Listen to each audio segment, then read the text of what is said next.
o Genival, que está aqui representando a Câmara Municipal, que atendeu o meu convite até um pouco em cima da hora, porque foi tudo improvisado.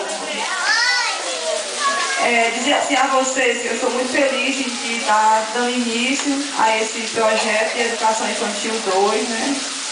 Pedir um pouco de desculpas assim, aos pais, que a gente não pôde começar junto com as outras modalidades, porque vocês sabem que um processo novo a gente tem um pouco de dificuldade, e nós tivemos a dificuldade de implantar essa nova modalidade de ensino.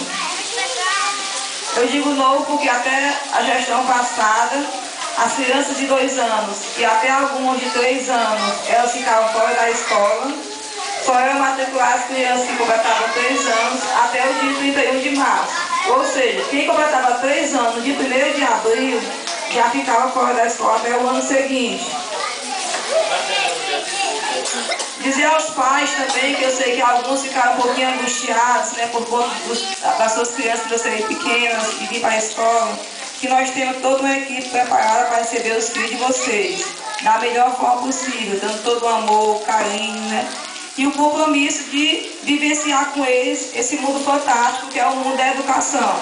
Então vocês não se preocupem, nós estamos aqui à disposição de vocês para receber os filhos de vocês, para tirar qualquer dúvida que vocês tenham.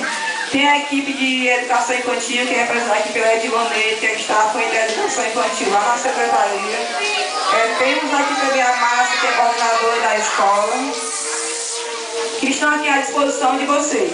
E eu queria saudar também as pessoas mais importantes aqui hoje, né, que são as criancinhas do Infantil 2, né, que hoje não é só o primeiro dia do ano letivo para elas, né, é o primeiro dia que elas estão entrando no ambiente da escola, né, que elas vão conhecer esse mundo fantástico que é o mundo da educação. Então essas criancinhas lindas que estão aqui hoje, aqui representando o Infantil 2, sejam bem-vindas, né, aos pais também sejam todos bem-vindos.